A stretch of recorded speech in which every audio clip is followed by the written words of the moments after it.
미국 바이든 행정부 출범 이후 처음으로 한미일 북핵 수석 대표들이 만나서 한반도 비핵화 협상 진전 방안 등을 논의했습니다. 성김 미 국무부 대북정책 특별대표는 북한이 대화 제안에 긍정적인 반응을 보이길 기대한다고 거듭 호응을 촉구했는데요. 취재기자 연결합니다. 한현희 기자.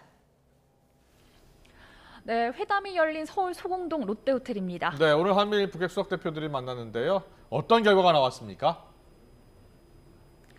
네, 미 바이든 정부 출범 이후 처음으로 한미일 북핵 수석 대표들이 한자리에 모여서 북한을 대화로 끌어들일 방안에 대해서 논의했습니다.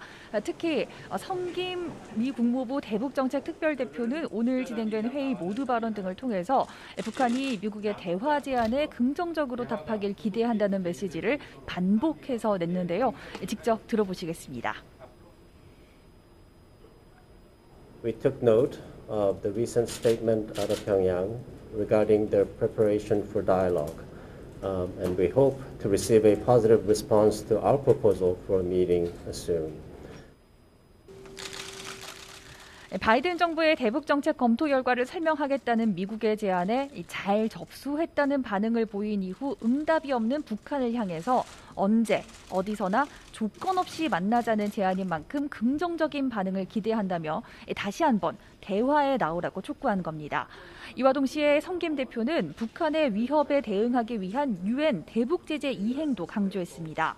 특히 안보리 상임이사국의 제재 준수가 중요하다고 말했는데 북한이 핵 미사일 개발 중단을 포기하지 않는 한 제재가 계속된다는 입장을 재확인한 것이자 중국을 겨냥한 발언으로도 해석됩니다.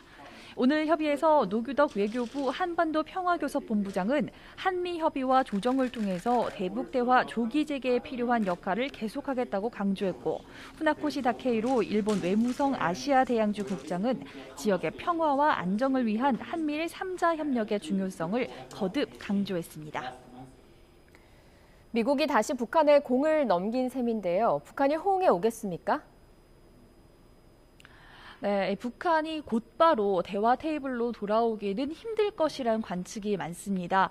북한이 대화의 선결 조건으로 내세우고 있는 것이 바로 적대시 정책 철회인데, 이에 대해서 미국이 언급하지 않고 있는 상황인 만큼 언젠가 대화를 재개하더라도 한동안은 미국과 기싸움을 이어갈 것이라는 겁니다. 또 코로나19로 북한이 국경을 봉쇄하고 교류를 제한하고 있는 데다가 식량난 극복과 민생 안정이라는 내치에 주력하고 있는 상황도 고려 대상입니다.